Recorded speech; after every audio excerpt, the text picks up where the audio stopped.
guys, magluluto tayo ng beef steak. So, itong beef steak na to nakababad na to sa soy sauce, sugar, black pepper, at saka calamansi. Tapos nilagyan ko siya ng garlic, at saka laurel. So, wala nang asin kasi ang ginamit kong soy sauce dito, 3 tablespoons. So, baka naman masubraan ng alat. So, iprito na natin siya bago natin siya i-pressure cook. Although may konting baking soda to para malambot. Pero mas mabuti na i-pressure cook natin kasi super konti lang ang nilagay kong baking soda. So, prito na natin.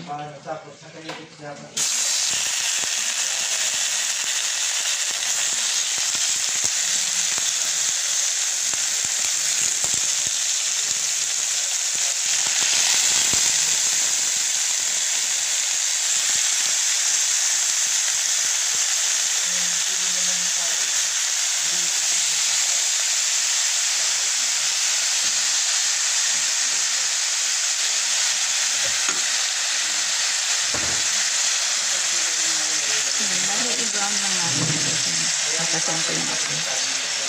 I-brown lang natin siya. Ang ginamit kong mantika, ano lang, coconut oil. Pero, the best sana kung may butter.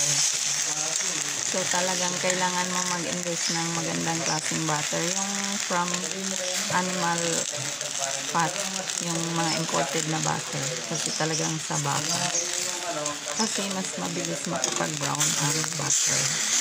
Pero okay lang din ang coconut oil or olive oil. Okay lang din. Pero ang browning kasi ang hinahabol natin dito. So, dapat sana butter. Pero okay lang yan. Next time, maka-invest tayo ng butter.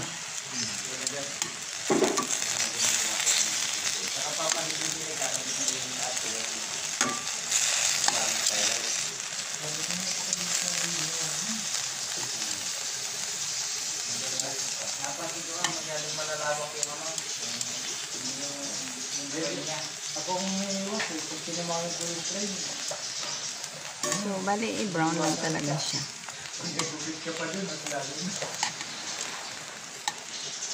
Pag na-brown na, i-pressure cook natin dito.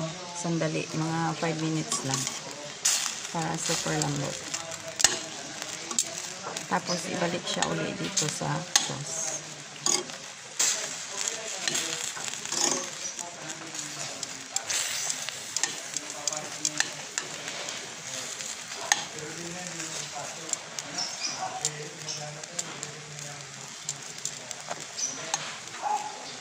So, itong marinade na to, hindi natin siya itatapon. Kasi mamaya, pag na-pressure cook na siya at naibalik dito sa kawali, yan ang magiging sauce na yan. Kasama yung tira ditong oil.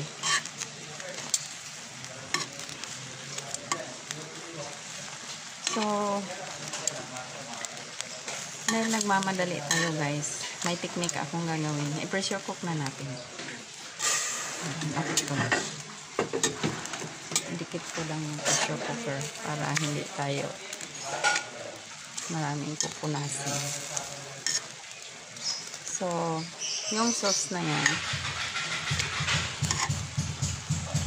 hinaan ko lang ng apoy yan para lumabas ang oil.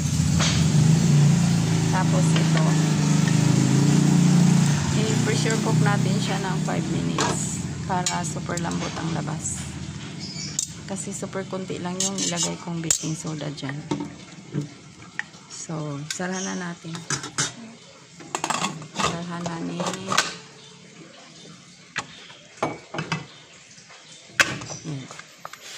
So, pressure cook for 5 minutes. Tapos, after 5 minutes, ilagay dito. So, mamaya pagkita ko sa inyo guys. Thank you so much for watching.